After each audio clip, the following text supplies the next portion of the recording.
لا حول ولا قوة إلا بالله العلي العظيم. بسم الله الرحمن الرحيم. الحمد لله رب العالمين رب الشهداء والصديقين، والصلاة والسلام على الرسول النبي العبد المؤيد والمنصور المسدد والمصطفى الأمجد والمحمود الأحمد أبي القاسم محمد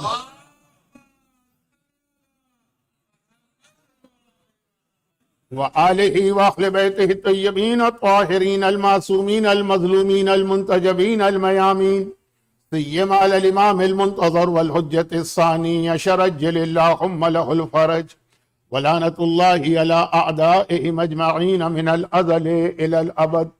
أما بعد، فقد قال الله عز وجل في كتابه المبين وفرقانه المتين وقرآنه المجيد وقوله الحق. بسم الله الرحمن الرحيم. يا أيها الرسول بلغ ما أنزل إليك من ربك وإن لم تفعل فما بلغت رسالته والله يعصمك من الناس.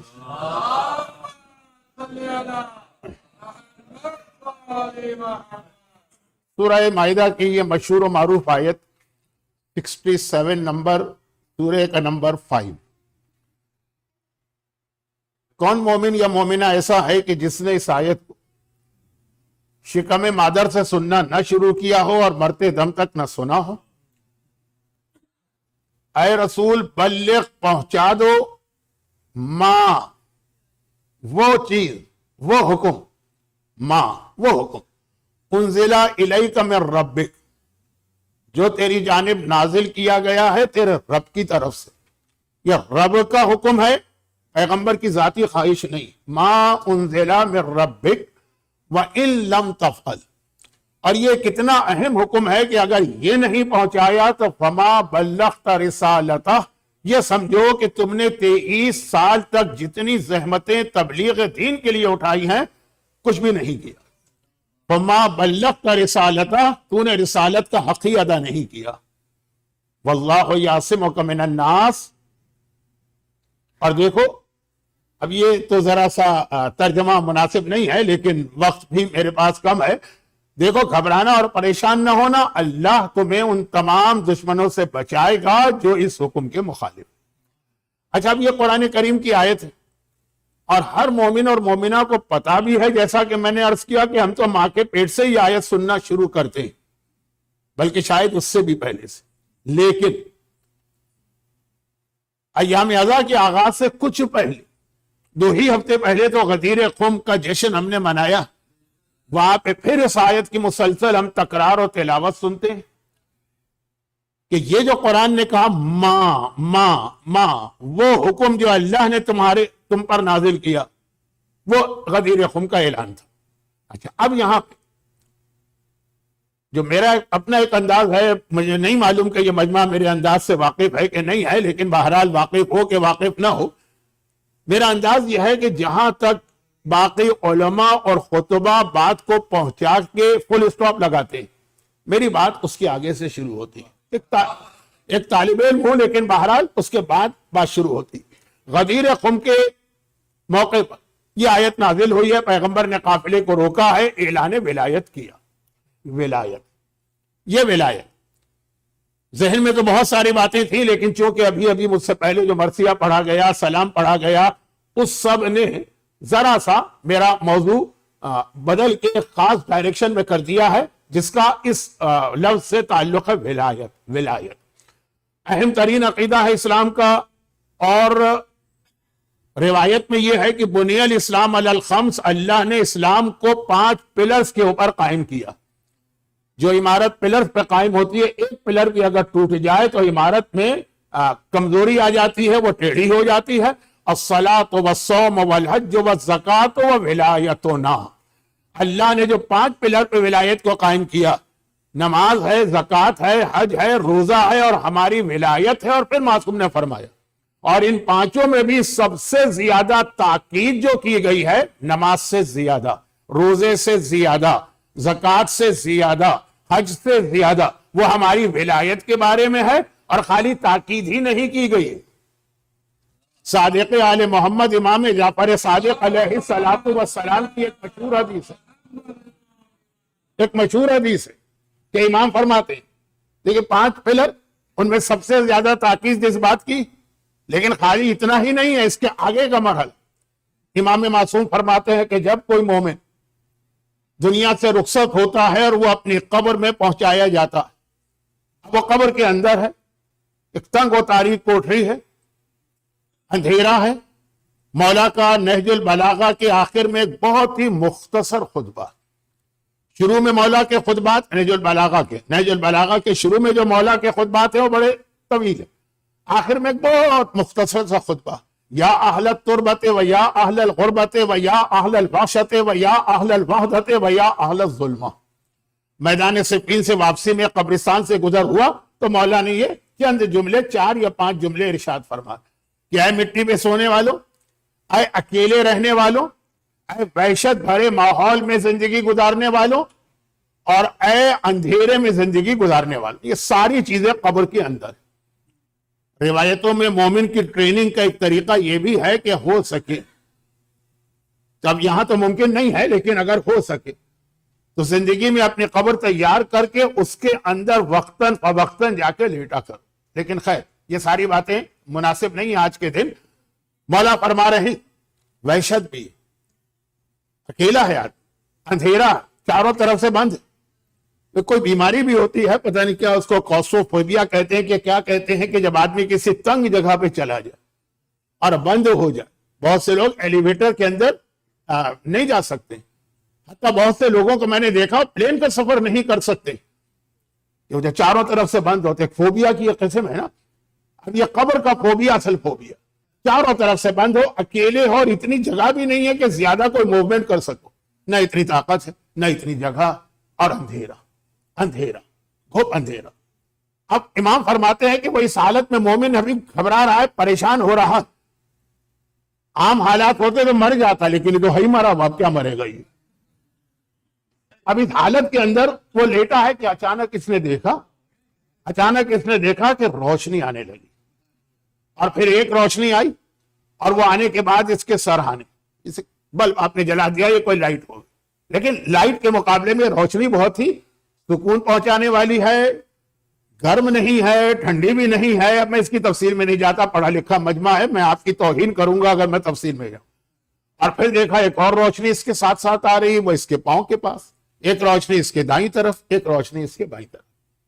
اب یہ 4 روشنیاں اس کے چاروں طرف، لفظ روشنی میں نے غلط کہا، اصل لفظ استعمال کر دوں 4 نور، اس کے چاروں طرف آ کے کھڑے ہو گئے، اور اس کے فوراً بعد ایک انتہائی روشن، ان سب کے مقابلے میں زیادہ لائٹ والا نور آیا، جو اس کے سینے کے اوپر اس طرح سے آ کے رک گیا، اب ہر طرف سے اندھیرا دور ہو گیا، اب جتنے پرابلم تھے سارے سالو ہو گئے۔ اکیلا تھا نا، ڈر رہا تھا، اب اکیلا نہیں رہا، 5 نور آ گئے۔ اندھیرا تھا نا، ڈر رہا تھا، اب ڈر نہیں رہا، 1 نہیں 2 نہیں 4 نہیں 5 یہ روشنیاں اس کے چاروں طرف، بلکہ مولانا آگے تشریف لائیے، درود بھیجے محمد والے میں۔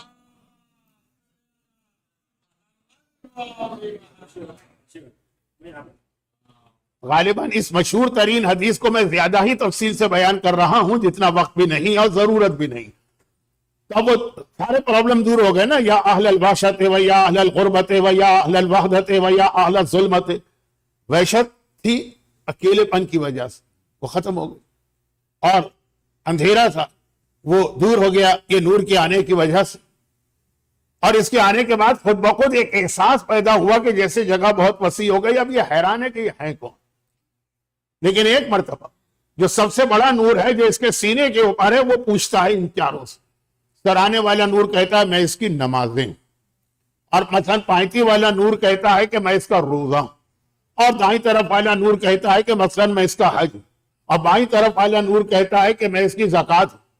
اب یہ چاروں مل کے کہتے ہیں مگر تم کون؟ کہا کہ میں تم سب کا سردار ہوں، اگر میں نہ ہوتا تو تم میں سے کوئی بھی یہاں نہیں آ سکتا تھا، میں وہ ولایت علی ہوں جو اس کے سینے میں زندگی بھر رہی۔ تو اب 5 شروع بھیجے محمد والے، اب یہ 5 نور جو ہے، اب اسلام کی بنیاد 5 چیزوں پہ ہے، سب سے زیادہ ہماری ولایت پہ زور دیا گیا، معصوم کی حدیث، لیکن خالی یہ مسئلہ نہیں ہے، یہ ولایت وہ ہے کہ جس کی وجہ سے باقی چاروں ستون باقی ہیں۔ اگر وہ ایک ولایت ہی ختم ہو جائے تو نہ نماز کا کوئی فائدہ ہے، نہ روزے کا کوئی فائدہ ہے، نہ حج کا کوئی فائدہ ہے، نہ زکوٰۃ کا کوئی فائدہ ہے۔ ولایت ہے جو ان تمام نیکیوں اور اعمال کو بچانے والی۔ مگر اب میں جو جملہ شروع میں عرض کر چکا ہوں، جہاں پہ دوسرے فل اسٹاپ لگاتے ہیں ذرا اس سے بات آگے بڑھے۔ مگر ولایت کہتے کس کو؟ ولایت کی ڈیفینیشن کیا ہے؟ ولایت کے معنی کیا؟ یہاں پر پہلے ایک چھوٹی سی بات عرض کر دوں جو ہر پڑھا لکھا آدمی جانتا۔ 1400 سال سے برادران اہل سنت کا ہمارے ساتھ ایک اختلاف چلا آ رہا۔ غدیر کے واقعے کا انکار کوئی نہیں کر سکتا سوائے اس کے کہ انتہائی متعصب کوئی، ورنہ ہم اہل سنت حضرات بھی غدیر کے واقعے کو مانتے، اور اس کے اتنے زیادہ ریفرنسز ہیں۔ علامہ امینی نے 10 والیوم میں پوری ایک کتاب لکھ دی الغدیر۔ لیکن ہمارے پاس یہ کبھی کبھار ایک انفیریٹی کمپلیکس آ جاتا ہے، اور وہ یہ آتا ہے کہ ہم سمجھتے ہیں کہ ہمارے ہندوستان اور پاکستان کے علماء نے کوئی کام نہیں کیا ہے۔ اس سے پہلے اور اس سے عظیم کتاب ابقات الانوار، میر حامد حسین ان کے بیٹے ناصر الملت نے مل کے لکھی ہے، جس کے بارے میں خود علامہ امینی نے کہا کہ ولایت کے عنوان پر اتنا بڑا عالم مجھے زندگی میں کوئی نظر نہیں آیا۔ اب میں زیادہ ان کا تعارف نہیں کرانا چاہتا، وقت نہیں ہے میرے پاس۔ تو یہ اتنے ریفرنسز ہیں، اتنے سارے اصحاب اور ہر زمانے میں، کہ برادران اہل سنت بھی اس کا انکار نہیں کرتے، غدیر کا انکار نہیں کرتے، ذرا سا واقعے کو ٹویسٹ کرتے ہیں، اور اس میں ایک لفظ آ جاتا ہے کہ جی یمن کے لوگوں نے کچھ مولا کی کمپلین کی تھی تو پیغمبر اسلام نے غدیر خم کے موقع پر قافلے کو روک کر وہ جو یمن والوں نے کمپلین کی تھی ان کو ڈانٹا، اور کہا کہ تم علی کو نہیں جانتے ہو، علی مجھ سے بہت قریب ہے، جو میں جس کا دوست ہوں علی اس کے دوست۔ اچھا اب یہ ایک عجیب بات ہے، اب یہ ساری باتیں تو وہ کہتے ہیں 1400 سال سے کہہ رہے ہیں۔ غدیر خم کا میدان اگر آپ کبھی جغرافیہ دیکھیے گا، نقشہ، تو عجیب بات یہ ہے کہ پورے واقعے کی بنیاد اس بات پہ رکھ رہے ہیں کہ یمن کے لوگوں نے کمپلین کی۔ غدیر کا میدان ایسی جگہ ہے کہ یمن کو کوئی آدمی اس میں تھا ہی نہیں، کیونکہ مکے کے ساؤتھ میں ہے یمن اور مکے کے نارتھ میں ہے غدیر، اور نارتھ ساؤتھ بالکل قریب نہیں ہے، سینکڑوں میل کا فاصلہ۔ یمن والے تو مکے سے ہی واپس چلے گئے تھے، غدیر تک وہ آئے ہی نہیں تھے۔ لیکن یہ ساری باتیں اس وقت تفصیل بیان کرنا مقصد نہیں، لیکن واقعہ مانا، غیروں نے بھی مانا۔ پھر اس واقعے کا نتیجہ کیا ہے؟ جب واقعہ مان لیا تو بھی جھگڑا کس بات کا؟ جب مان لی علی کی ولایت تو جھگڑا کس بات کا؟ ہاں، جھگڑا اس بات کا، جہاں سے صاحبان ایمان سے بات شروع ہو رہی، جھگڑا اس بات کا کہ یہ انہوں نے بھی مانا کہ پیغمبر نے فرمایا تھا من کنت مولا ہو فہذا علی مولا، یہ ہم نے بھی مانا، مگر ہمارے پاس مولا کا تصور الگ ہے، ان کے پاس مولا کا تصور الگ سے مطلب یہ کہ انہوں نے ایک الگ تصور بنا لیا، مولا کا الگ ڈیفینیشن کر دی۔ چلے یہاں تک بھی بات سمجھ میں آ رہی، لیکن ٹریجڈی یہ ہوئی ہے، یا اینٹی کلائمیکس یہ ہوا کہ 1400 سال سے جو ہمارے علماء، ہمارے مجتہدین، ہمارے مبلغین، ہمارے متکلمین، علم کلام کے ماہر 1400 سال سے جو غیروں سے اختلاف کرتے آئے ہیں اور مناظرہ کرتے آئے ہیں اور آرگومنٹ کرتے آئے ہیں اور ڈیبیٹ کرتے آئے ہیں کہ ولایت کے وہ معنی نہیں ہیں جو تم لے رہے ہو، ولایت کے یہ معنی، دلیلوں کے ساتھ۔ وہ دلیلیں آپ ممبر سے سنتے ہیں، میں نے کہا نا کہ میں وہ بات نہیں کہہ رہا ہوں جو باقی کہتے ہیں، میں اس کے آگے کی بات کر رہا ہوں۔ 1400 سال سے جو کہتے آ رہے ہیں، آج کے مومن نے ولایت کی وہی تعریف لے لی جو غیروں نے اپنے اختیار کی ہے، اور ولایت کی وہ تعریف چھوڑ دی جو قرآن بتا رہا ہے، جو حدیث بتا رہی ہے، جو امام بتا رہے ہیں۔ ولایت ہے نا مومن کے پاس، ہر مومن عقیدہ ولایت رکھتا، لیکن ولایت کی تعریف کیا لے رہا ہے؟ وہ تعریف لے رہا ہے جو آج تک غیر کرتے آ رہے تھے، وہ نہیں لے رہا ہے جو شیعت کا عقیدہ ہے۔ کہتے جی ہم غدیر قم کے اعلان کو مانتے ہیں، ولایت علی کو مانتے ہیں، ولایت اہل بیت کو مانتے ہیں، دلیل کیا ہے؟ مثلا ہماری عزاداری، یہ ولایت کے دلیل نہیں، یہ محبت کی دلیل ہے۔ ہم نے ولایت اور محبت کو ملا دیا، ہم سمجھے ولایت کا مطلب ہے محبت۔ محبت تو اہل بیت کی اسلام کے پہلے دن سے آئی تھی، غدیر تو اسلام کا آخری دن ہے، غدیر میں آ کے تو دین مکمل ہوا ہے۔ اسلام کا آغاز محبت اہل بیت سے ہے، اختتام نہیں ہے محبت اہل بیت پر، آغاز وہاں سے ہے۔ تو ولایت کا اعلان تو بالکل آخر میں آیا۔ آج اس سے بھی پوچھ لیجئے کہ من کنت مولا کے اعلان پہ عمل کرتے ہو؟ ہاں عمل کرتے ہیں، اس پہ عقیدہ رکھتے ہیں، اور عقیدہ رکھتے ہیں۔ دلیل کیا ہے؟ جتنی دلیل وہ لے کر آئے گا وہ ساری محبت کی دلیل ہے۔ محبت علی ولایت نہیں ہے، ولایت اس سے بھی اونچا ایک درجہ ہے، ولایت اس سے بھی اونچا ایک درجہ ہے، اور یہ وہی درجہ ہے جس کو اہل سنت نے کبھی نہیں مانا، اور ہم لوگوں نے ان سے آرگومنٹ کیا کہ نہیں، مولا کے معنی دوست کے نہیں ہیں، مولا کے معنی محب کے نہیں ہیں، اور مومن آج وہی عقیدہ اختیار کر رہا ہے جو غیروں کا۔ تو ولایت کے معنی کیا ہے؟ ولایت کے معنی ہے اطاعت، ولایت کے معنی ہے بلائنڈلی فالو کرنا، ولایت کے معنی آنکھیں بند کر کے حکم ماننا، ولایت کے معنی ہے ان کی بتائی ہوئی باتوں پہ عمل کرنا۔ محبت دل سے ہوتی ہے، ولایت ہاتھ پیروں سے ہوتی ہے، چنانچہ جہاں ولایت ہوگی وہاں پہ اتباع اور پیروی ہوگی اہل بیت اطہار کی۔ اب اگر محبت بغیر اطاعت کے جمع ہو سکتی، آپ کسی سے محبت کرتے ہیں، اس کی باتیں نہیں مان رہے، نمازیں قضا کر رہے ہیں، لیکن اہل بیت کو اس سے محبت کر سکتے ہیں، محبت میں کوئی شک نہیں ہے، کوئی محبت پہ اعتراض نہیں کر سکتا، کوئی یہ نہیں کہہ سکتا کہ یہ آدمی جھوٹ بول رہا، محبت ہے۔ لیکن اگر اس کی بات نہ مانے تو محبت رہے گی۔ اور ولایت اسے کہتے ہیں کہ اس کی بات، بہت ہی مختصر ولایت کی تعریف کر، بہت ہی مختصر، پھر تفصیل میں جاؤں گا۔ وہ یہ کہ ایک بہت چھوٹا سا جوک ٹائپ کا واقعہ ہے، واقعہ تو نہیں ہے، ایک ایگزامپل ہے، ایک سمبولک لینگویج، پوری ولایت کی تعریف اس میں آ گئی۔ میں اکثر مجلسوں میں پڑھتا ہوں، اگر ریپیٹیشن آپ کو محسوس ہو تو ایک 2 منٹ کی چیز کو تکرار کے ساتھ سننے میں کیا حرج۔ پرانا زمانہ، بہت پرانا بھی نہیں ہے لیکن بہرحال وہ زمانہ ہے کہ جب غلام اور کنیز بھی مارکیٹ میں اس طرح سے خریدے اور بیچے جاتے تھے جس طرح دوسری عام چیزیں، جیسے دوسری چیزیں، کپڑا خریدا گیا، زمین خریدی گئی، گاڑی خریدی گئی، موبائل خریدا گیا، بیچا گیا، غلام اور کنیز انسان ہونے کے باوجود اسی طرح سے بکتے تھے۔ اور اس وقت ضرورت بھی تھی، اس لیے کہ گھر کے کام کاج کے لیے ان کی ضرورت۔ آج تو آپ کے پاس گھر کے کام کاج کے لیے کتنے کچن میں اپلائنسز آپ کے، پہلے یہی کام غلام کرتے تھے، یہی کنیزیں کرتی تھی۔ تو گویا غلام اور کنیز کو خریدنے کا مطلب یہ ہے کہ آپ کوئی مشینری یا اپلائنسز خرید کے لا رہے ہیں۔ خیر، اب ان کو گھر میں ضرورت تھی کام کی، یہ مارکیٹ میں گئے، غلام خرید لے، غلام خرید کے اپنے گھر میں لائے۔ غلام کا کام کیا ہے؟ جھاڑو دے گا، کپڑے دھوئے گا، کچن کی صفائی کرے گا، کھانا پکائے گا، یہی سارے کام لے کر آئے۔ لیکن آپ کوئی مشینری بھی لاتے ہیں تو ایک بات کا خیال کرنا ہوتا ہے نا کہ اس کی مینٹیننس ضروری، ورنہ اچھی سے اچھی مشین بھی خراب ہو جائے گی۔ غلام، یا جیسے اب اگر آپ انڈیا، پاکستان، انڈیا کا تو مجھے نہیں پتا، اب پاکستان میں بقرعید پہ ہر آدمی قربانی کا جانور خریدتا، کچھ لوگ چند دن پہلے خرید لیتے ہیں۔ اب جو جانور خریدا ہے تو خریدنا کافی نہیں، اس کے کھانے کا انتظام کرنا ہے، اسے ہر اس چیز سے بچانا ہے کہ مر نہ جائے۔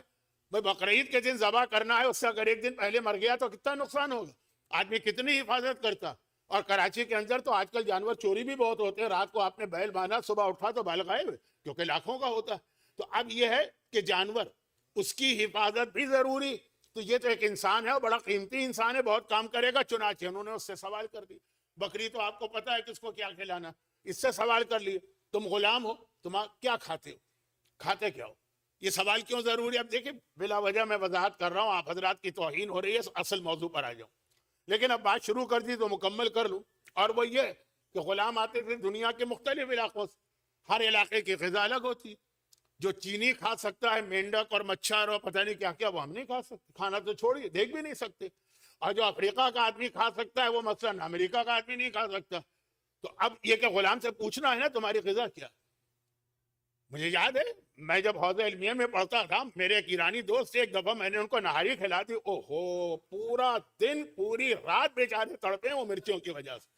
ہمارے یہاں نہاری کی تعریف یہی ہے کہ جب تک کہ آنکھ میں آنسو نہ آ جائے، ناک پہ پانی نہ بہے، وہ نہاری نہیں ہوتی۔ خیر، تو خلاصہ یہ ہے کہ ایک آدمی کی غذا دوسرے کے لیے بیکار، یہ غلام ہے، اس سے کام لینا، یہ صحت مند رہے، تم کھاتے کیا ہو؟ اس نے حیرت سے دیکھا اور کہا، یہ کیسا آپ نے بے تکا سوال کر لی، میں آپ کا غلام ہوں، جو آپ کھلائیں گے وہ مجھے کھانا ہے۔ کیا انگریزی میں شاید کوئی کہاوت ہے نا کہ بیگرز آر ناٹ چوزر، جو کھلائیں گے کھانا پڑے گا، میں آپ کا غلام ہوں۔ اچھا یہ بتاؤ کہ تم پہنتے کیا ہو؟ لباس بھی ہر علاقے کا الگ ہوتا، عرب جس لباس میں پہن کر اچھلتے کودتے ہیں، اس سے آپ اس کو پہن کر آپ سے کوئی کام ہی نہیں ہو سکے گا۔ آپ کو جو لباس چاہیے، آپ کا الگ لباس، ان کا الگ لباس۔ اب چلے جائیے آپ فارس کے اندر، لنگی اور دھوتی پہنے بغیر وہ کام نہیں کر سکتے۔ میں نے یونیورسٹی کے وائس چانسلر پہنے ہیں، دیکھے ہیں جو دھوتی پہن کے یونیورسٹی میں آتے ہیں اور اس سے زیادہ کمفرٹیبل ہے۔ کسی کا مذاق نہیں اڑا رہا ہوں، بتا رہا ہوں کہ ہر جگہ الگ الگ لباس۔ کیا پہنتے ہو؟ افریقہ کا غلام ہے تو شاید کہے کہ 4 پتے پہنا دیجئے کافی. اس نے حیران ہو کر دیکھا، کہا آج آپ کو کیا ہو گیا؟ میں آپ کا غلام ہوں، جو آپ پہنائیں گے مجھے پہننا پڑے گا. غلام ہوں، میری مرضی کوئی تھوڑی چلے گی. اچھا تم رہو گے کہاں پہ؟ رہنے میں بھی اب جو درخت کے نیچے آرام سے رہ سکتا ہے اس کو آپ کمرے میں لا کے بٹھائیے، وہی کوسٹروفوبیا ہو جائے گا. تو ایک مرتبہ کہاں رہو گے؟ حیران ہو کر کہا کہ کیا سوال کر رہے ہیں آپ؟ آج آپ کو ہو کیا گیا؟ میں غلام ہوں، جہاں آپ رکھیں گے وہاں رکھنا پڑے گا. رونے لگے یہ صاحب، یہ آقا، یہ مالک جو خرید کے لائے، رونے لگے. گھر والوں نے کہا بھائی کیا اس غلام نے بڑی بدتمیزی کر دی ہے جو آپ رو رہے ہیں؟ کہا نہیں، اس نے مجھے، اب میرے الفاظ میں، اس نے مجھے ولایت سکھا دی ہے کہ ولایت کسے کہتے ہیں. ولایت اسی چیز کا نام ولایت ہے. کیا کھاؤ گے؟ جو مولا کھلانا چاہے. کیا پہنو گے؟ جو مولا پہنانا چاہے. کہاں رہو گے؟ جہاں مولا ہمیں رکھنا چاہے. اگر مولا اس کو مانا ہے کھانا اپنی مرضی کا ہے کہ بھئی حلال ہو کہ حرام ہو کہ ذبیحہ ہو کہ غیر ذبیحہ ہو کہ پاک ہو کہ نجس ہو، زبان کے چٹخارے چاہیے ہیں تو یہ ولایت نہیں ہے. پہنو گے وہ جو آقا پہنانا چاہے. مولا من کن تو مولا، تمہارا مولا علی ہے جو مولا پہنانا چاہے. اب اس میں پہلی چیز، سب سے پہلی چیز خواتین کے حوالے سے آتی. ایک ہمارا من چاہتا ہے کہ ہم کیسا لباس پہنیں، عورتوں کی بات کر رہا ہوں، اور ایک مولا کہتے ہیں کہ کیسا لباس پہنوں. تو اگر ولایت کو ماننا ہے تو وہ لباس پہننا پڑے گا جو مولا پہنانا چاہ رہے ہیں. اور اگر ولایت کو نہیں مانا، یا اصلی ولایت، تو اپنی مرضی کا لباس پہنو کہ بال نظر آئے کہ جسم نظر آئے کہ کیوں ہو. خالی خواتین نہیں، مردوں کے لیے بھی مسئلے ہیں، لیکن چونکہ بات بہت پھیلتی جا رہی میں اس کو سمیٹنا چاہ رہا ہوں. اسی طرح رہنے کا مسئلہ، یہ ہے ولایت. کھانا پینا رہنا زندگی کا ہر کام وہ آقا ہے. ولایت مانے اطاعت، ولایت مانے اس کو آقا مانا، ولایت مانے اس کو مولا مانا. حارث ابن نعمان فوری کا واقعہ تو اتنا مشہور کہ خالی اشارہ کر دینا کافی. یہی تو اس نے کہا تھا رسول خدا سے آ کر، جس کے اوپر وہ پتھر گرا نا، حارث ابن نعمان، یہی تو کہا تھا کہ آپ نے یہ حکم دیا تو مان لیا، وہ حکم دیا تو مان لیا. آپ اپنے بھائی کو ہمارا حاکم بنا کے جا رہے ہیں. حاکم مولا کے معنی وہ خود سمجھ رہا ہے. حاکم حکم اس کا حکم ماننا ہے، وہ حکم دے گا تو میں اطاعت کرنا. یہ ولایت اہل بیت کی ہے، یہ ولایت علی کی ہے. محبت اس کے مقابلے میں بہت پہلے کا اسٹیج ہے. محبت سمجھیے آپ پرائمری کلاس میں، ولایت گویا آپ یونیورسٹی کے اندر ہیں. آپ کو اس منزل پہ پہنچنا ہے. چنانچہ جب امام نے اس کی تعریف کی، جب امام نے اس عورت کی تعریف کی، اور خالی تعریف امام نے تو کی ہی، لیکن ہمارے پاس ایک اور روایت بھی ہے. اور وہ روایت یہ ہے کہ ام خالد، جن کا یہ واقعہ، ام خالد جن کا ہاتھ بھی گورنر مدینہ نے اسی محبت اور امامت کے جرم میں کاٹا تھا، وہ ایک بہت لمبا واقعہ ہو جائے گا، کیونکہ اصل موضوع ام خالد کے حالات نہیں، وہ پیغام ہے کہ ولایت کہتے کسے. مختلف انداز سے میں اس چیز کو واضح کر رہا ہوں. تو ام خالد، ان کے بارے میں ہمارے پاس ایک روایت اور بھی، اور وہ روایت ایک سوال کا جواب بھی ہے جو بہت ساری عورتیں پوچھتی. اور وہ یہ ہے کہ مولانا لوگ امام زمانہ کا اتنا ذکر کرتے ہیں اور ان کی فوج کا ذکر کرتے ہیں، اور 313 کا لشکر ہے اور یہ ساری باتیں ہیں، اس میں نام بھی کہیں کہیں آ جاتے ہیں، کوئی عورتوں کا رول اس میں نہیں. اب یہ بالکل ایک الگ موضوع ہے. اور جیسا کہ میں اکثر کہتا ہوں، آج کل بھی جو میں مسجد علی میں مجلسیں پڑھ رہا ہوں، اس کا موضوع تو یہ نہیں ہے. اتفاق سے کل رات یہ موضوع بن گیا تھا کہ امام زمانہ کا جہاد کربلا کے جہاد ہی کا ایک حصہ. تو کربلا کے جہاد میں عورتوں کو کوئی رول تھا کہ نہیں تھا؟ اگر تھا تو امام زمانہ کے جہاد میں بھی ہے. اور اگر کربلا میں عورتوں کا کوئی رول نہیں تھا، تم آرام سے مدینے میں بیٹھو، یہ مردوں کا کام ہے. ہم جا رہے ہیں جہاد کرنے، تو امام زمانہ کے دور میں بھی یہی ہوگا. تو سوال میں نے کر دیا، جواب آپ خود ہی دیکھ لیجئے کہ اگر وہاں رول ہے تو یہاں بھی رول ہے. اور رول پر ایک بات مجھے یاد آ گئی ہے، اور وہ یہ، ایک حدیث ہمارے یہاں پڑھی جاتی تھی، تحقیق کے بعد پتہ چلا یہ حدیث تو نہیں لیکن کسی عالم کا قول. بلکہ مجھے تو یہ یاد ہے کہ مرحوم علامہ طالب جوہری صاحب نے بھی زندگی کے آخری دور میں یہ کہا تھا کہ مجھے بھی، مرحوم علامہ طالب جوہری کا جملہ تھا کہ مجھے بھی اس میں اشتباہ ہو گیا تھا، دھوکہ ہو گیا تھا. میں اس کو حدیث سمجھ کر مجلسوں میں پڑھ چکا ہوں، تحقیق کے بعد پتہ چلا کہ یہ حدیث نہیں ہے. لیکن بہرحال جو بات ہے وہ اپنی جگہ صحیح. اور وہ یہ کہ پوچھا کس دن، جب حدیث کے نام سے یہ واقعہ پڑھا جاتا تھا تو پڑھا جاتا تھا کہ کسی نے امام سے پوچھا. اب پتہ چلا کہ نہیں، لیکن یہ ہے کہ ہمارے کسی بڑے عالم کا واقعہ. ان سے پوچھا گیا کہ آپ لوگ کربلا کے واقعے کو اس انداز سے مناتے ہیں کہ گویا پوری زندگی اپنی بھی بدل کے رکھ دیتے ہیں اور اس علاقے کی بھی. اب انڈیا اور پاکستان کی میں بات کروں، مثلا میں کراچی والا ہوں، کراچی کا تھا، کراچی کا ہوں، مرتے دم تک کراچی کا رہوں گا. تو اب یہ کراچی میں آپ ایام ازا کے پہلے 10 دن پورے شہر ہی بدل جاتا ہے، لگتا ہی نہیں ہے کہ یہ وہی شہر ہے، وہ نارمل رہتا ہی نہیں. ایسے غم کی کیفیت ہوتی. کربلا میں سے آپ میں سے کتنے لوگ کربلا میں گئے ہیں؟ پہلے عشرے میں بھی، 40 میں بھی. کیا ماحول ہی بالکل بدل جاتا ہے. اور اپنی ذاتی زندگی، کھانے کے اوقات بدل گئے، آرام کے اوقات بدل گئے، نیند کے اوقات بدل گئے، پوری لائف چینج ہو جاتی ہے عزاداری. تو کہا کہ آپ لوگ اتنے بھرپور طریقے سے عزاداری کیوں کرتے ہیں؟ اب یہ بات بہت مختصر کرنا ہے کیونکہ بہت ساری باتیں میں نے ایک دم سے چھیڑ دی ہیں. تو ان کا جواب تھا، اور جو پہلے پڑھا جاتا تھا کہ امام کا جواب تھا، امام کا جواب یہ تھا، جبکہ یہ امام کا جواب نہیں، ان عالم کا جواب، کہ یہ ہم جو اس طرح کرتے ہیں اس کی ایک وجہ یہ، one of the reason, not the only reason, one of the reason یہ کہ غدیر کو ہم نے اس طریقے سے یاد نہیں رکھا تو مسلمانوں نے غدیر کا تذکرہ ہی تاریخ سے نکال دیا. ہم یہ چاہتے ہیں کربلا کے ساتھ یہ نہ ہونے پائے، قیامت تک کربلا جو ہے وہ مسلمانوں کے پاس رہے، اس لیے ہم اس انداز سے کرتے ہیں. تو غدیر، اچھا میں یہاں پہ ایک جملہ اور کہتا ہوں، یہ جو خواتین کا رول کی بات آ گئی اس اعتبار سے، وہ ایک جملہ اور کہتا ہوں. کربلا کا واقعہ وہ ہے کہ عقل یہ کہتی ہے، کامن سینس، کہ اس واقعے کو اگر کوئی چھپانا چاہتا تو سب سے آسانی سے چھپا سکتا. 1400 سال پہلے کی بات کر رہا ہوں. واٹس ایپ نہیں ہے، یوٹیوب نہیں ہے، سوشل میڈیا نہیں ہے، ٹویٹر نہیں ہے، کوئی چیز نہیں. اور آگے چلے، ٹیلی ویژن نہیں ہے، یعنی وہ جو الیکٹرانک میڈیا وہ نہیں. اور آگے چلے، پرنٹ میڈیا، اخبارات نہیں ہے، کوئی چیز نہیں. کوئی خبر پھیلے تو کیسے پھیلے؟ کچھ نہیں. ایک ہی ذریعہ ہوتا ہے کہ ممبروں سے ہر جمعے کے دن اعلانات ہوتے ہیں. کربلا کا واقعہ جنگل میں، کون ہے آئی وٹنس؟ کوئی نہیں. ایک لشکر یزید ہے اور بس. آقا حسین کا لشکر تو سارا مارا گیا سوائے سید سجاد کے ایک آدمی. اور اس کے اگینسٹ کتنے فیکٹر جمع ہو گئے کربلا کے اگینسٹ؟ حکومت کربلا کے خلاف، خزانے کربلا کے خلاف، علماء مجتہدین یعنی ان کے مجتہدین اور مفتی کربلا کے خلاف. یہاں تک کہا کہ ذکر کربلا حرام ہے کیونکہ اس سے اصحاب کی توہین ہوتی. بھئی ان دونوں میں ربط کیا؟ کوئی ربط ہے تو آپ نے یہ فتویٰ دیا ہے نا.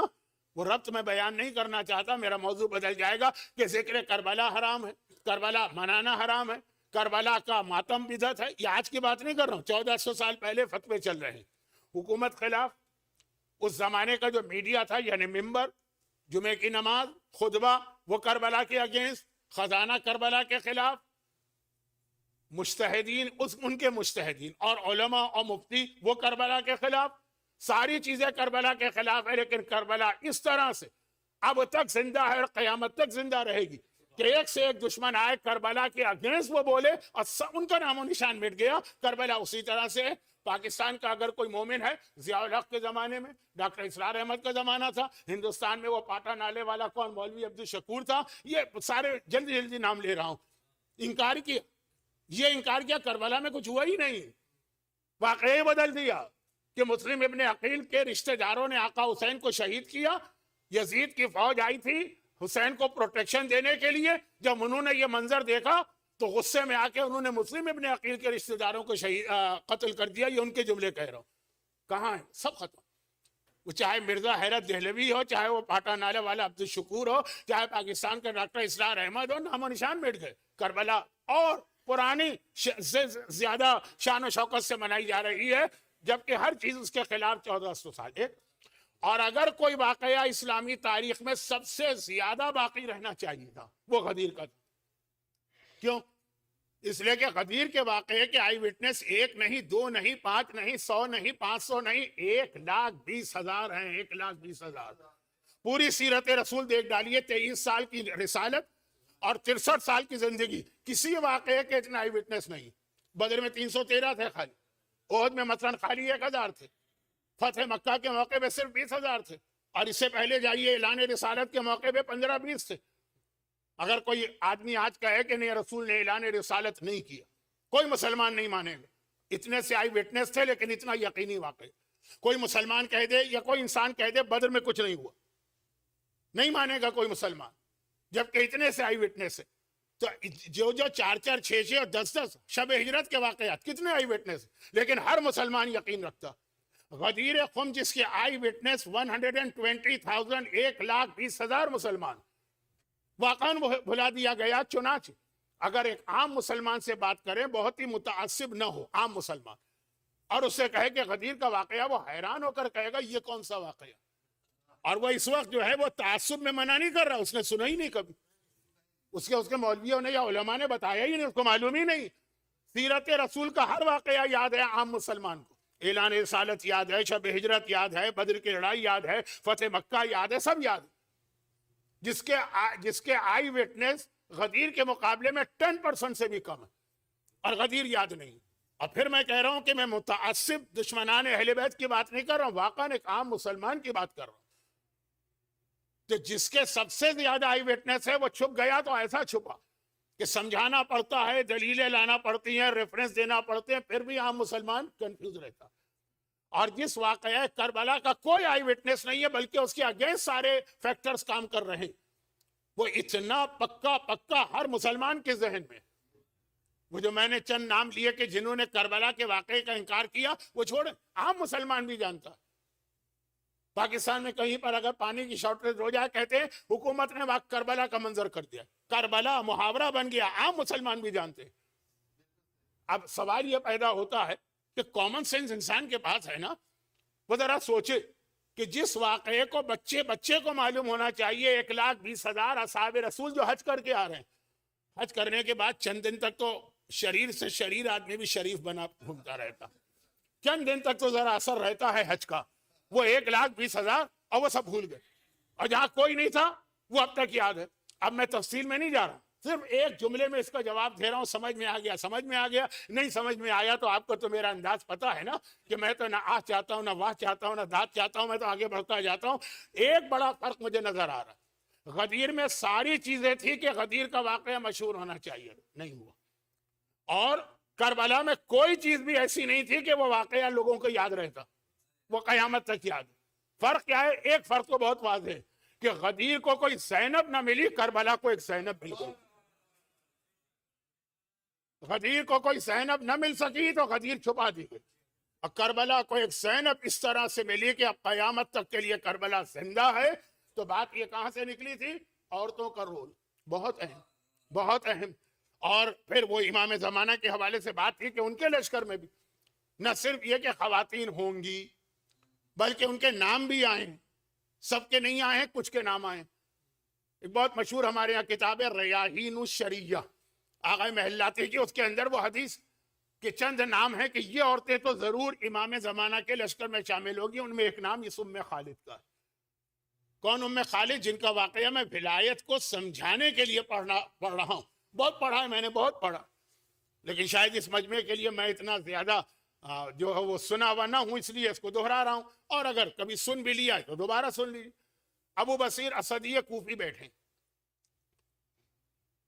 اور امام کے بہت ہی قریبی صحابی، 40,000 یا 70,000 تو محمد ابن مسلم نے حدیثیں نقل کی، انہوں نے 40,000 حدیث، 5ویں اور 6ٹھے امام کے شاگرد تھے. 40,000 حدیثیں نقل کی ہیں دو معصومین سے. بہت اہم ان کی شخصیت.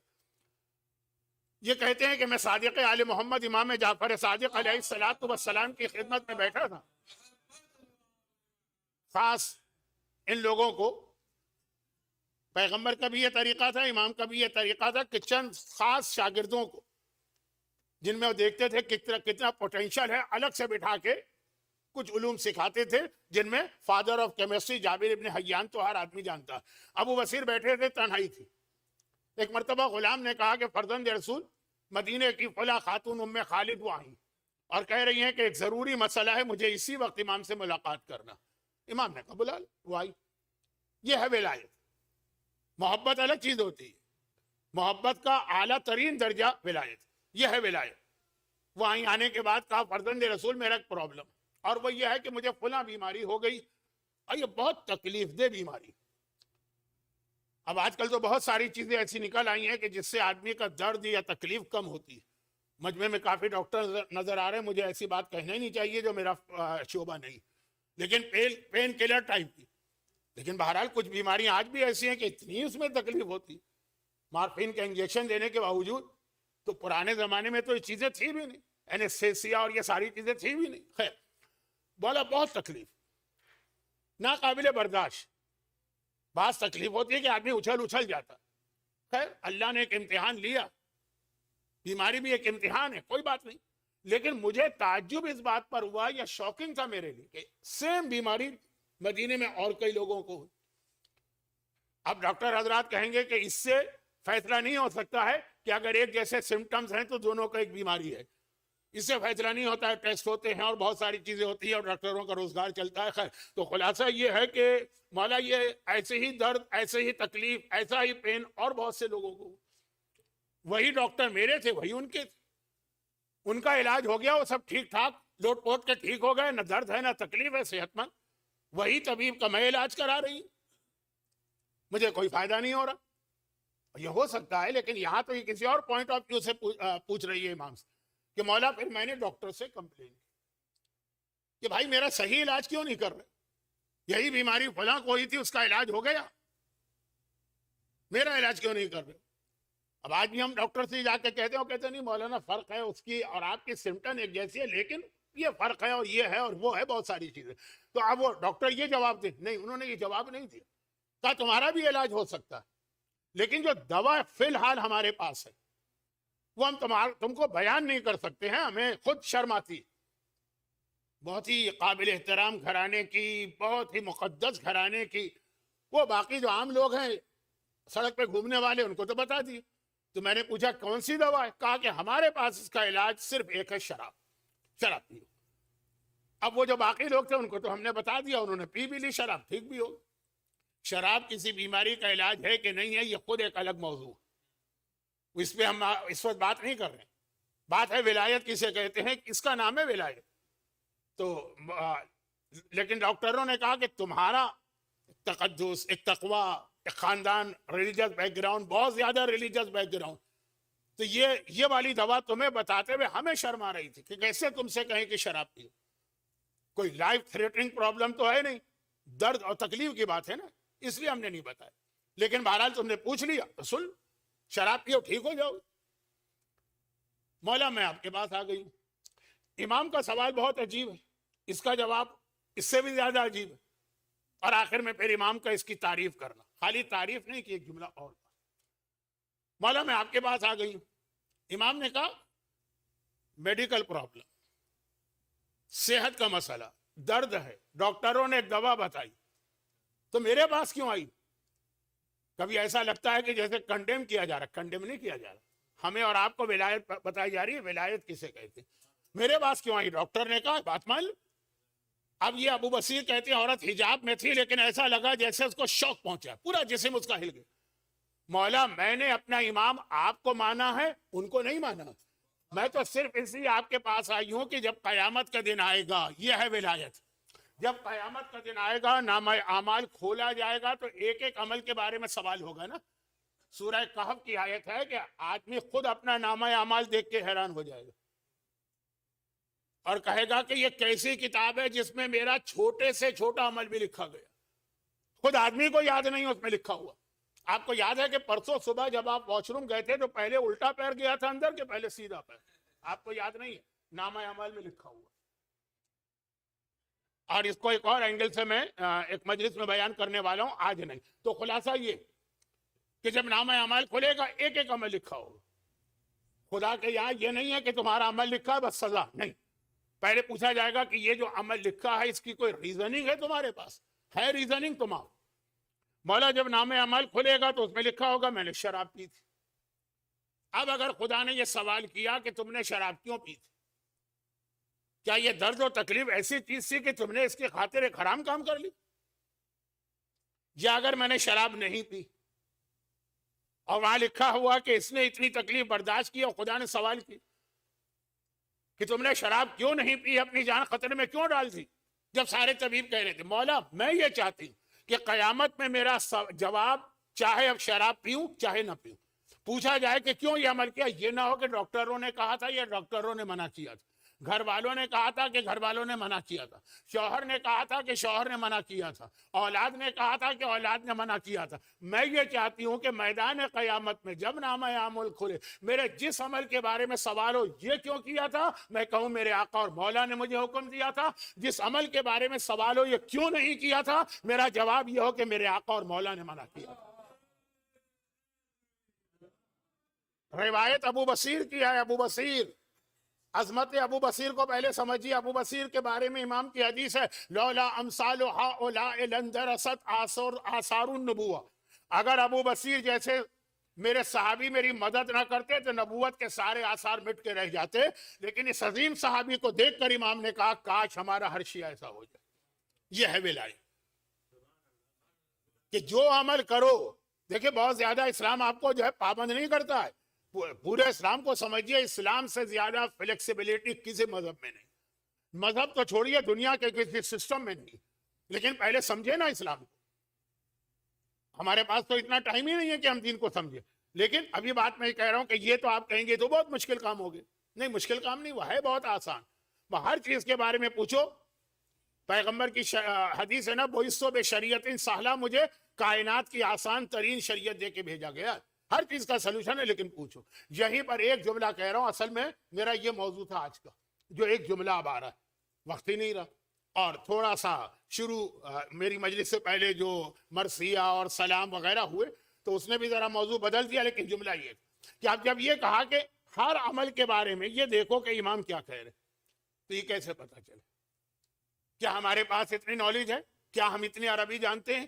کیا ہم اتنا ہر حدیث کا ایک بیک گراؤنڈ سمجھتے ہیں؟ دیکھیں بہت سی حدیثوں کا ایک بیک گراؤنڈ بھی ہوتا، خالی عربی سے نہیں آتی۔ لعن اللہ قاطع الصدر بہت ہی مشہور حدیث، پیغمبر نے کہا کہ بیری کا درخت کاٹنے والے پہ لعنت۔ خود اہل سنت کے ایک عالم کہتے ہیں یہ حدیث میری سمجھ ہی میں نہیں آ رہی تھی، کیا مطلب اس کا؟ لیکن جب مجھے یہ پیغام ملا کہ کربلا جانے والے زائرین بیری کے درخت کے نیچے بیٹھ کر تھوڑا آرام کر کے پھر قبر پہ جاتے تھے، اور ظالم حکمران نے درخت کاٹ کے پھینک دیا تاکہ زائرین کو سایہ بھی نہ ملے، تب پیغمبر کی یہ حدیث سمجھ میں آئی۔ جہاں پہ وہ درخت تھا آج بھی وہاں پہ باب السدرہ ہے کربلا میں، وہی سڑک جو سیدھا مقام امام زمانہ تک جاتی ہے، اس کا نام بھی ہے شارع سدرہ۔ سدرہ میں کسی لڑکی کا نام نہیں لے رہا ہوں، سدرہ جو ہے بیری کے درخت کو کہتے ہیں جسے میت کو پہلا غسل۔ تو خیر خلاصہ یہ ہے کہ حدیث عربی، اس کا بیک گراؤنڈ، کس وقت کہی گئی، کن حالات، معلوم ہے؟ نہیں معلوم۔ بھئی یہاں سے مرجع کی ضرورت پڑے گی۔ مرجع کی ضرورت یہاں پڑتی ہے کہ جو امام نے ولایت کی تعریف کی کہ ہر عمل ہمارے حکم کے مطابق کرو، یہ کہاں سے پتہ چلے کہ ہر عمل میں امام نے کیا کہا؟ اس کے لیے اس ایکسپرٹ کی ضرورت پڑی جسے ہم مرجع کہتے ہیں، جو ہمیں ولایت سے دور کرنا چاہے گا نا، وہ پہلے ہمیں مرجع سے دور کرے گا، جب ہم مرجع سے دور ہو جائیں گے خود بخود ولایت سے دور ہو جائیں گے۔ اس پر مجھے کچھ اور باتیں کرنا تھی، اصل موضوع تو یہ تھا، لیکن یہ اب اتنا وقت نہیں رہا، اب صرف ایک جملہ۔ اور یہ ساری باتیں جو میں نے کہی یہ ساری کتابی باتیں ہیں نا، تھیوری، ولایت اسے کہتے ہیں، ایسا کرو ایسا کرو۔ کوئی پریکٹیکل نمونہ بھی ہے ولایت کا کہ جہاں واقعاً آپ دیکھیں، محاورتاً کہہ رہا ہوں لیکن نہیں صحیح کہہ رہا ہوں، کہ جہاں پہ واقعاً آپ کو ولایت پریکٹیکل ایک ماڈل، رول ماڈل نظر آئے کہ سانس بھی اگر کوئی لے تو امام کے حکم کے مطابق، وہ ہے عباس علمدار کی ذات۔ ولایت سر سے پیر تک اگر کوئی رول ماڈل کی شکل میں ڈھلتی ہے تو اس رول ماڈل کا نام ہے عباس۔ کیسی اطاعت امام کر کے دکھائی۔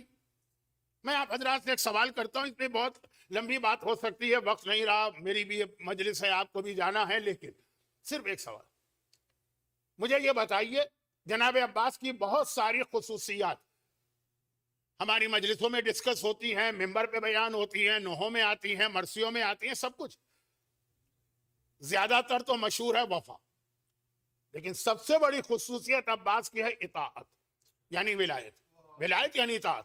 اب مجھے بتائیے صرف ایک سوال، اس کا جواب آپ خود دے دیجیے گا، اگر آپ کربلا میں ہوتے اور آپ کے پاس طاقت بھی ہوتی، آپ مجبور نہیں ہوتے، اور آپ کے سامنے علی اصغر پیاس سے بلک رہا ہوتا، اور آپ کے پاس طاقت ہوتی کہ آپ جا کے فرات سے پانی لے آئیں اور حسین روک دیتے، آپ حسین کا روکنا سنتے کہ اصغر کی پیاس تھی؟ آپ ہوتے کربلا میں اور آپ کے سامنے سکینہ کے رخسار پہ تماچے لگ رہے ہوتے، طاقت ہوتی، کوئی آپ کو روکنے والا نہیں تھا، یعنی کوئی طاقت آپ کے سے بڑی طاقت نہیں تھی۔ دیکھیں میرا اندازہ ہے کہ 99% مومنین کہیں گے کہ ہم اس وقت آقا حسین سے ایک جملہ کہتے ہیں، مولا اصغر کی پیاس برداشت نہیں ہے، سکینہ کے رخسار پہ تماچے برداشت نہیں ہے، ہم تو اس ظالم کا مقابلہ کریں گے، آپ کا حکم اگر نہیں مانا اللہ جہنم میں جلائے گا، ہم جہنم میں جلنے کو تیار، لیکن سکینہ کے رخسار پہ تماچے برداشت نہیں۔ ایک مومن یہ تک کہہ دے گا کہ ہم جہنم میں جانے کو تیار، اگر اس لیے اللہ ہمیں جہنم میں بھیج رہا ہے۔ ساری کی ساری میں محاورتاً بات کر رہا ہوں، لیکن طاقت رکھنے کے بعد یہ مناظر دیکھ کے برداشت کرنا۔ لیکن آپ دیکھیں عباس سسی کا نام، بچے پیاس سے تڑپ رہے ہیں، عباس پانی لا سکتے ہیں، حسین نے روکا ہوا نہیں جا رہا، اور جب اجازت دی تو چلے تو کس طرح چلے، میں بات کو بالکل سمیٹ رہا ہوں۔ اطاعت امام کا بہترین نمونہ عباس علمدار۔ ایک جملہ اور کہہ رہا ہوں جو اصل میرا موضوع تھا نا، مرجعیت کا پروٹیکشن، ہم کیا کریں گے پروٹیکشن، لیکن اپنی جو ذمہ داری ادا کرنا، اس میں ایک جملہ آگے آنے والا تھا۔ کبھی کبھار زمانہ اور حالات بدلنے سے مراجع کے فتوے یا ان کے جو احکامات ہیں وہ بدل جاتے ہیں، جس کی ایک بہترین مثال عباس کو رول ماڈل بنا کے مجھے پوری مجلس پڑھنا تھا۔ اب تو خیر آخری جملے ہیں مصائب کے۔ عباس کربلا کے جتنے شہید، یہ جملے کی مزید وضاحت میں کسی اور مجلس میں کروں گا، لیکن مختصر آج بھی سن لیجیے۔ کربلا کے جتنے شہید، ان میں عباس واحد شہید جسے بچپنے سے ہی گھٹی میں گھول کے پلایا گیا تھا کہ تمہیں تو تمہارے بابا نے مانگا ہی کربلا کے لیے، یہ اکبر کے لیے نہیں، یہ قاسم کے لیے نہیں، یہ اونا محمد کے لیے نہیں، یہ اولاد مسلم کے لیے نہیں، اولاد جعفر طیار کے لیے نہیں، عباس و کربلا کا واحد شہید کہ جب سے دنیا میں آیا ایک ہی جملہ سن رہا کہ تمہیں تو حسین نے مانگا تھا کربلا کی، تمہیں تو علی نے مانگا تھا کربلا کی۔ سارے واقعات آپ کے علم میں ہیں، اس کو دہرانے کی ضرورت نہیں۔ تو سب سے زیادہ عباس تڑپ رہے تھے کربلا کے لیے، کربلا ہو تو پھر میں اپنی تلوار کے جوہر دکھا کے اپنے بابا کی خواہش پوری کروں۔ اکبر کے پاس یہ نہیں تھا، کیونکہ کربلا سے پہلے اکبر کو معلوم ہی نہیں تھا کہ کیا ہونے والا۔ نعوذ باللہ، توہین کے لیے نہیں کہہ رہا ہوں، صرف عباس۔ اور ہوا کیا کہ کربلا میں باقی سب کو تو تلوار چلانے کی اجازت مل گئی، نہ اکبر کی تلوار رکھی حسین نے، نہ قاسم کی تلوار رکھی، نہ محمد کی تلوار رکھی، اور جو پیدا ہی ہوا تھا کربلا کے لیے اس کی تلوار کھول کے رکھ دی، کمر سے کھول کے رکھوا دی کہ عباس اگر پانی لانے بھی جا رہے تلوار لے کے نہ جاؤ، ایسا نہ ہو کہ تلوار چلا دو، تلوار نہیں چلانا۔